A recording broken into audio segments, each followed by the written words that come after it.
जिजाऊ संस्थेचा कृतज्ञतेची भावबीज सोहळ्याची ठाण्यात मोठ्या उत्साहात सांगता जिजाऊनं केला 35,000 भगिनींचा पैठणी साडी देऊन सन्मान।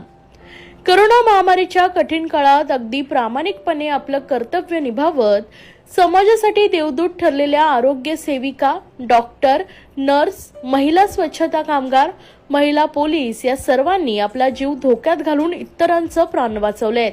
म्हणूनच त्यांच्याप्रती कृतज्ञता व्यक्त करण्यासाठी संस्थेचे संस्थापक निलेश भगवान सांबरे यांच्या संकल्पनेतून ठाणे आणि पालघर जिल्ह्यात विविध ठिकाणी कृतज्ञता भावबीज 2020 पासून कृतज्ञता भावबीज हा उपक्रम मोठ्या उत्साहात साजरा करण्यात येतोय।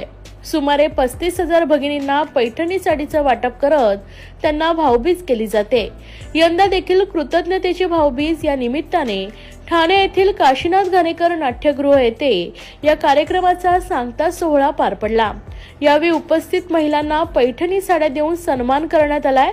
कुठलेही रक्ताचं नातं नसताना केवळ सामाजिक जाणीवेच्या भावनेतून संस्थेचे संस्थापक निलेश सांबरे यांनी एक भाऊ हे नातं जपत कृतज्ञतेची भावबीज या जिजाऊ शैक्षणिक आणि सामाजिक संस्थेच्या वतीनं आयोजित केलेल्या सोहळ्यात 1-2 नव्हे तर तब्बल 35,000 भगिनींना कृतज्ञतेची भावबीज कार्यक्रमाअंतर्गत पैठणीचं वाटप केलंय।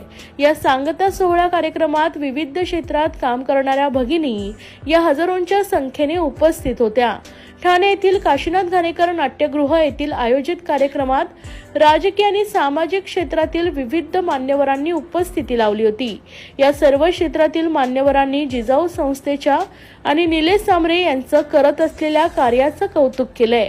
यावेळी प्रमुख वक्ते म्हणून विचारवंत गणेश शिंदे, प्रशासकीय अधिकारी स्नेहलता श्रीकर यांनी आपले विचार मांडून महिलांना मार्गदर्शन केलंय। या प्रसंगी माजी महापौर, शिवसेना महिला आघाडीच्या प्रमुख मीनाक्षी शिंदे, अध्यक्ष निलेश सांबरे यांच्या मातोश्री भावनादेवी सांबरे, हेमांगीताई पाटील, मोनिकाताई पानवे, धीरज सांबरे, सचिव केदार चव्हाण या आदींच्या उपस्थितीत कृतज्ञता भावबीज हा सोहळा उत्साहात संपन्न झाला। प्रथमतः सर्वांना नमस्कार माझा आणि दीपावलीच्या लेट काय नाही पण सर्वांना शुभेच्छा। कोविड काळापासून आपण पाहतोय का कोविडच्या काळामध्ये जेव्हा सर्व मोठमोठे लोक, मोठमोठे अधिकारी, फक्त पत्रकार म्हणा, पोलीस, महिला पोलीस, आशाताई आणि नर्सेस, हॉस्पिटलशी कनेक्टेड लोक, इतकीच लोक फक्त समाजामध्ये सेवा करत होते, जागृती करत होते, प्रत्येकाचा जीव वाचवत होते।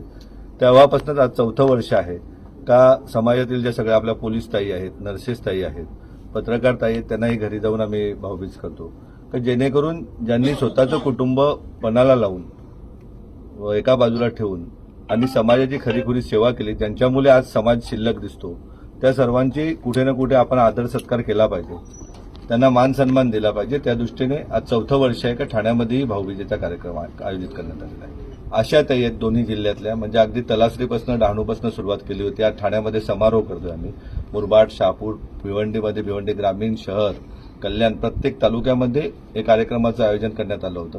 आशाताई, नर्सेस ताई, पीएचसीच्या सरकारी दवाखान्याच्या, महिला पोलीस ताई यांचा सर्वांचा सन्मान करण्यात आला, डॉक्टर ताई, जेणेकरून भाऊ बहिणीचं नातं हे कोविड काळात जरी प्रतिकूल परिस्थिती तयार झालं असलं तरी एक समाजाला नवी दिशा देण्यासाठी जे लोक ग्राउंडवर काम करतात त्यांना आज यावर्षी नवीन आम्ही त्यांना शपथ घातली की भाऊबीज जर आपल्याला कायमस्वरूपी जिवंत राहायचं असेल तर प्रत्येकाने एक विद्यार्थी तरी आपल्या कुटुंबाव्यतिरिक्त शिकवला पाहिजे आणि प्रत्येकाने दरवर्षी जो गरीब आहे, पीडित आहे, जी जिजाऊ संस्था गेली 15 वर्ष काम करते, त्याप्रमाणे एक रुग्ण तरी वाचवला पाहिजे। त्या दृष्टीने भाऊ बहिणीचं नातं आणखीन कसं दृढ होईल, आज 4 वर्ष झाली, आणखीन 400 वर्ष कसे ते नातं जिवंत राहील, त्या दृष्टीने आपण प्रत्येकाने काम केलं पाहिजे।